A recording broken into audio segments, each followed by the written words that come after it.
संकल्प जर करायचा असेल तर त्या निष्ठेने कर, नाही तर सोडून दे. तर एक व्यापारी असतो आणि तो देवदर्शनाला जातो. तिथे गेल्यानंतर त्याच्या असं लक्षात येतं की प्रत्येक माणूस काही ना काही गोष्ट सोडते. वाईट व्यसन आहे किंवा कुठली तरी अशी गोष्ट सोडतो. ह्या माणसाला सुदैवाने काहीही तसं नव्हतं. काहीतरी तर सोडलं पाहिजे असं म्हणून गमती गमतीने तो सोडतो की मी हा पुढे एकही पैसा कोणाला दान करणार नाही, देणार नाही. तेवढा करतो आणि वळतो. वळल्याबरोबर एक चंदन लावणारा येतो. तो म्हणतो बाबाजी चंदन लावा. तो म्हणतो नाही, कारण लावले की मला पैसे द्यावे लागतील, मी लावणार नाही. असं करत करत तो पुढे जातो.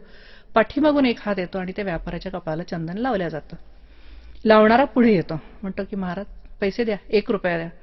तर तो म्हणतो मी देणार नाही, मी आत्ताच संकल्प सोडलाय की मी देणार नाही, त्याच्यामुळे मी देणार नाही. तो म्हणतो 1 रुपया घेतल्याशिवाय मी राहणार नाही. व्यापारी सांगतो ठीक आहे, माझा नाव पत्ता लिहून घे, माझ्या गावाला ये, मी तुला 1 रुपया देईन. ठीक आहे आणि मी येईन, 1 रुपया घेतल्याशिवाय मी राहणार नाही. कालांतराने वर्षभर निघून जातं. 1 वर्षानंतर व्यापारी घरामध्ये आहे, करोडपती येतो. त्याचा एकुलता एक मुलगा बाहेर आहे. चंदन लावणारा येतो आणि म्हणतो की तुझे बाबा घरात आहेत का? तर हा मुलगा म्हणतो काय आहे? म्हणजे तुझ्या बाबांनी गेल्या वर्षी चंदन लावून घेतलं पण माझा 1 रुपया दिला नाही. मुलाचा विश्वास बसत नाही, करोडीपती आपण लोक, 1 रुपया देणार नाही माझे वडील. तो तावातावानी घरात जातो, म्हणतो बाबा एक चंदनवाला आलाय बाहेर, तो 1 रुपया मागतोय, तुम्ही दिला नाही. ते वडील हसतात, म्हणतात नाही दिला. तर म्हणे काय करायचं, द्यायचं त्याला? म्हणे नाही, त्याला द्यायचं नाही, त्याला एवढं सांग की माझे बाबा खूप आजारी आहेत, तू बाहेर बसून राहा. चंदनवाला म्हणतो ठीक आहे. 2 दिवस होतात, व्यापारी उठत नाही. मुलाला काही कळत नाही काय प्रकार चालला. 2 दिवसांनी पुन्हा तो चंदनवाला विचारतो बाबांना बरं वाटलंय? हा देतो. म्हणतो बाबा बरं वाटलंय तुम्हाला? म्हणे नाही, त्यांना सांगे माझे बाबा गेले. चंदनवाल्याला तो निरोध, माझे बाबा गेले. आता मुलाला प्रश्न वाटतो 1 रुपयासाठी आपले वडील किती खोटं बोलतात ते.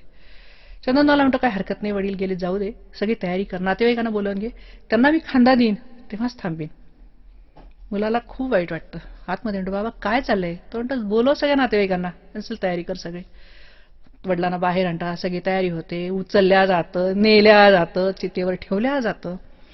मुलाला आता मात्र राहत नाही. चंदनवाला सांगतो, हातात ते देतो अग्नी, म्हणतो लाव.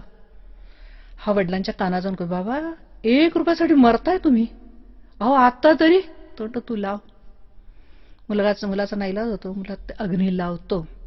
जशा ज्वाळा प्रज्वलित होतात तसा जो चंदनवाला असतो तो त्याचे जे कपडे टाकतो, पितांबरधारी श्रीकृष्ण तयार होतो, चितेत उडी घालतो आणि त्याला कडेवर आणतो. असा भक्त मी आजवर बघितला नाही.